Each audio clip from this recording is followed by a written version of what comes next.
Yes, I got on the troop transport in December of 1943 and left for Europe. So the crossing of the Atlantic must have been pretty rough and cold. What kind of ship was it? It was a troop transport. I don't remember the name of it, but it was.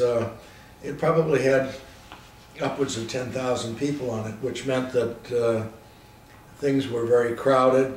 There was no room for any privacy, we thought, but one day a friend and I came up on deck to look at the escorts and the Jeep carriers, the little small carriers that were with us and so forth. And the doors were recessed in about 8 feet. And as we opened the door and walked out, we noticed on our left a pile of coffins that went up quite a way in the air. There must have been 6 or 8 coffins there. And we didn't think anything of it. And proceeded to do our sightseeing. But behind us we could hear a steady thump, thump, thump, and didn't know what that was. Probably was machinery down below or whatever. But a military policeman was walking down toward us, and as he got right beside us, he was more curious than we were, and he went over to the pile of coffins and took his nightstick out and gave it a mighty whap. He whacked it so that it reverberated all over, and with that we could hear some screams up above, and an Air Force officer and a nurse jumped off, and she ran one way making little funny noises, and he ran the other way trying to pick his pants up. So they jumped out of the coffin? No, on top of the coffin. Oh. But just when you think that there is no room for nature's urges, why I felt very sorry for them.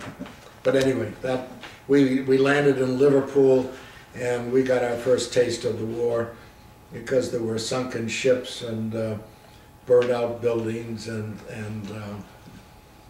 a general air of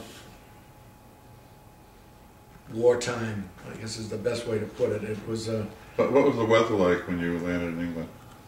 English weather most of the time is terrible, and in December it's guaranteed to be terrible. Is there snow? No, just rain and wind. And occasional sleet. How long was the venture over? Oh, I think we took about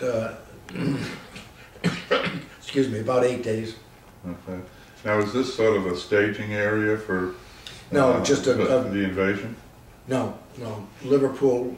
Well, it was involved with some of the follow-up troops that did come out of that area, but the staging area was down on the Channel. And when did you go there?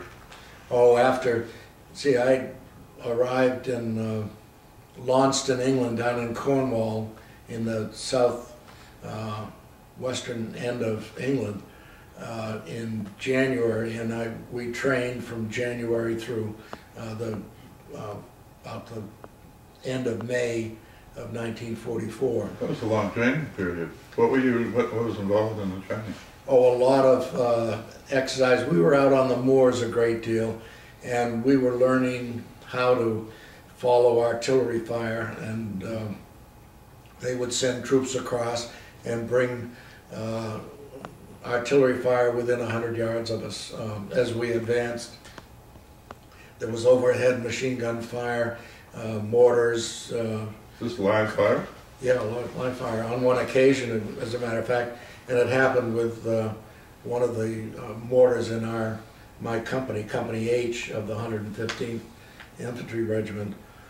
We were firing 81 mortars over a hill, and dropped one round in, and it sounded funny. They all have a characteristic whoomp as they leave the tube, but after that you don't hear anything. But this one looked up, and the fins had fallen off the round, so it was out there sort of tumbling, and we didn't think anything more of it at the time until about 3 minutes later. 2 men ran by us with their eyes wide open, the round had landed right beside a machine gun position and killed 3 people. So it was live fire, and Pretty dangerous. yeah, and we had incident with the British fighter planes coming in when we did amphibious training, where people were wounded or killed, and we realized that this was training for a purpose, and we took it more seriously than we already had. But it was... At what point did you know that there would be an actual invasion of France? I think as we began to drive down from Launceston down to Plymouth, you could look on either side of the road and you would just see acres of equipment, tanks, trucks, you name it, it was out there parked, ready to go.